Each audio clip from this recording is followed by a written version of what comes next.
ఒక software company ఉంది నాకు. నా కంపెనీలో ఒక 30 మంది పనిచేస్తాను. ఈరోజు నేను 2 షర్ట్లు 2 ప్యాంట్లు తీసుకుని వెళ్ళానని చెప్పాను.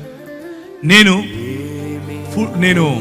100% నా సాఫ్ట్వేర్ కంపెనీకి ఉదయాన్నే నేను బ్యాగ్ వేసుకుని వెళ్తూ ఉంటే నా భార్య అంటుంది, చర్చికి వెళ్తున్నావా, వెళ్ళరా అంటది. ఆరాధనకి వెళ్తున్నావా, మంచిగా వెళ్ళరా, మంచిగా ఆరాధన చెయ్యని చెప్తాను. నేను వెళ్ళి పని చేసే నా సాఫ్ట్వేర్ కంపెనీ కూడా దేవుని రాజ్యములో ఉపయోగపడాలి. దేవుని రాజ్యము అది. దానికి ప్రభువు దేవుడై ఉండాలి. దానికి ప్రభువు క్రీస్తై ఉండాలి. మేము నడిపించే సాఫ్ట్వేర్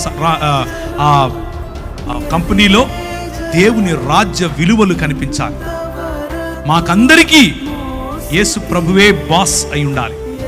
నా క్యాబిన్లో ఒక పెద్దది రాసి పెట్టాను, మా అధికారి ఒక యూదుడైనటువంటి కార్పెంటరు అని. ఒక ఇంగ్లీష్లో ఉంటుంది, my boss is a Jewish carpenter అని. అది పెట్టాము అక్కడ. ఎందుకు అనంటే నేను అధికారి కాదు, దేవుడు అధికారి. నా ఉద్యోగం, నా సంపాదన, దాంట్లో 10 రూపాయలు ఇచ్చేస్తాను, 100 రూపాయలు సంపాదించి నా పని అయిపోయింది అని చేతులు దులుపుకొని వెళితే భక్తుడు అంటారు. 100 రూపాయలు ఇదిగో ప్రభువా నువ్వు నాకు ఇచ్చావు. పరిశుద్ధాత్ముని పొందిన వాడు ఏం చేస్తాడు తెలుసా?